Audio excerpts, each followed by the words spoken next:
भारत का एक सैनिक 10 अंग्रेज सैनिकों पे भारी पड़ता है। और विल्बरफोर्स कहता है कि जो भारतीय सैनिक अंग्रेजों की सेना में भारत में काम कर रहे हैं, उन्हीं की संख्या 2,64,000 से ज्यादा है। अगर वो ही लड़ गए इन अंग्रेजों से तो ये तो काम तमाम इनका 2-3 दिन में ही हो जाएगा। तो क्या करें, कोई और योजना बताओ। तो विल्बरफोर्स कहता है कि एक योजना है कि भारत में कुछ राजा महाराजा ऐसे हैं जो अंग्रेजों से वफादारी कर सकते हैं। कई ऐसे भारत के राजा महाराजा हैं जो अंग्रेजों से दोस्ती कर सकते हैं। कई ऐसे राजा महाराजा हैं जो अंग्रेजों के सहयोगी बन सकते हैं। इन राजा महाराजाओं से मदद ली जाए और इनसे सैनिक लिए जाएं, उनके साथ अंग्रेज सैनिक मिलें और तब भारत पर दोबारा हमला किया जाए। तो ब्रिटिश पार्लियामेंट में लिस्ट बनाई गई कि बताओ कौन कौन से राजा महाराजा हैं भारत में जो अंग्रेजों की मदद कर सकते हैं, जो अंग्रेजों से सहयोग कर सकते हैं, जो अंग्रेजों से दोस्ती कर सकते हैं और भारत के अपने ही नागरिकों के खिलाफ लड़ सकते हैं। मुझे बहुत अफसोस है और बहुत दुख है ये कहते हुए कि जब ब्रिटिश पार्लियामेंट में सूची बनना शुरू हुआ तो जो ब्रिटिश अधिकारी भारत में नौकरी करके वापस गए थे, आप तो जानते हैं ईस्ट इंडिया कंपनी तो भारत में 1750 से बंगाल में काबिज हो चुकी थी और 1750 से 1857 करीब करीब 105-6 साल में जो अंग्रेजों ने यहाँ नौकरी की थी, ये अंग्रेज यहाँ से वापस गए थे।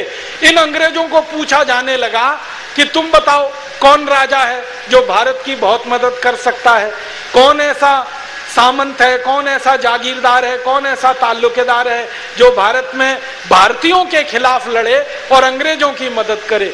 तो सबसे पहला नाम जो ब्रिटिश पार्लियामेंट में आया, बहुत शर्म आती है मुझे वो नाम लेने के लिए, वो नाम था जीवाजी राव सिंधिया। अंग्रेजों की संसद में सारे अंग्रेज सांसदों ने एक स्वर से ये कहा कि भारत में हमें सबसे अच्छा कोई मित्र मिल सकता है तो वो जीवाजी राव सिंधिया है। जीवाजी राव सिंधिया का मतलब आप जानते हैं, माधवराव सिंधिया के परिवार के लोग, विजया राजे सिंधिया के परिवार के लोग, वसुंधरा राजे सिंधिया के परिवार के लोग। ये सिंधिया परिवार अंग्रेजों का सबसे वफादार परिवार इस देश में रहा है और अंग्रेजों की संसद में इनका नाम आया कि ये हमारी सबसे ज्यादा मदद करेंगे। तो अंग्रेजों की संसद ने तय किया कि जीवाजी राव सिंधिया को पत्र लिखा जाए अंग्रेजी सरकार की तरफ से। तो जीवाजी राव सिंधिया को पत्र लिखा गया। फिर पूछा गया कि दूसरा कौन राजा है भारत का जो मदद करेगा अंग्रेजों की। तो दूसरा नाम आया, वो बहुत शर्मनाक है। वो नाम भी पटियाला के जो महाराजा हुआ करते थे, कैप्टन अमरिंदर सिंह का नाम आप सभी जानते हैं, जो पंजाब में बहुत लंबे समय तक मुख्यमंत्री रहे। इनके खानदान का नाम आया कि ये जो पटियाला का राजघराना है ये अंग्रेजों की सबसे ज्यादा मदद करेगा। फिर तीसरा नाम आया वो निजाम हैदराबाद का। आप जानते हैं हैदराबाद रियासत थी और वो रियासत सालार जंग नाम के एक व्यक्ति के कंट्रोल में थी जिसको निजाम हैदराबाद कहा जाता था। तो निजाम हैदराबाद का तीसरा नाम आया कि ये भी अंग्रेजों की मदद कर सकते हैं। चौथा नाम आया जींद का एक महाराजा हुआ करता था। पांचवा नाम आया नाभा नाम की एक रियासत थी पंजाब में, वहां का एक राजा हुआ करता था। छठवां नाम आया वो त्रावणकोर की रियासत के राजा का आया। सातवां नाम जूनागढ़ की रियासत के राजा का आया। फिर आठवां नाम, 10वां, 11वां, 12वां, 50, 60, 70, 80 ऐसे सैकड़ों नाम अंग्रेजों की संसद में आए और अंग्रेजों ने ये मान लिया और तय कर लिया कि इन राजाओं की मदद से हम भारत पर दोबारा कब्जा करेंगे। क्योंकि अंग्रेजों के पास तो सैनिक थे नहीं जो लड़ते, 64,000 कुल सैनिक उनके पास थे और उन सैनिकों का क्या हाल होता वो अंग्रेजों को अंदाजा था। तब ये चिट्ठियां लिखी गईं और भारत के इन राजाओं से संपर्क किया गया। तो सबसे पहले जीवाजी राव सिंधिया ने अंग्रेजों को वायदा किया कि आप दोबारा अगर भारत में आते हैं और क्रांतिकारियों से लड़ाई लड़ेंगे तो मेरी 40,000 सैनिकों की फौज आपकी सेवा में रात दिन खड़ी रहेगी।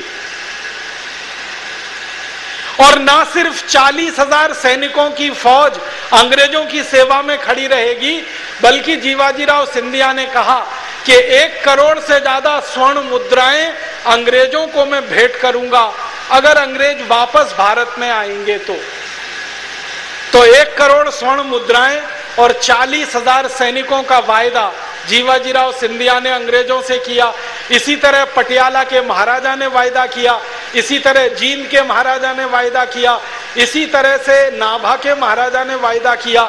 और अंग्रेजों ने हिसाब लगाया तो पता चला कि ये भारत के जो राजा महाराजा अंग्रेजों को फौज देने को तैयार हैं, वो फौज कुल मिलाकर 3 लाख 3.5 लाख से ज्यादा हो रही है।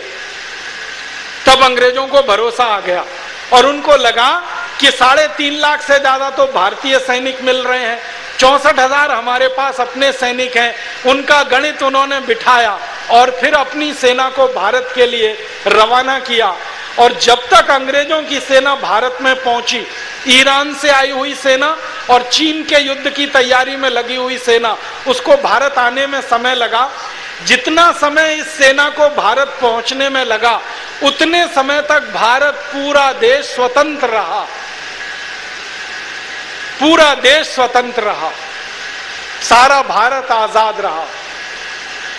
1857 के जो दस्तावेज हैं वो बताते हैं कि 10 मई 1857 से लेकर 19 सितंबर 1857 तक सारे भारत के 350 से ज्यादा जिले अंग्रेजों की गुलामी से पूरे आजाद रहे।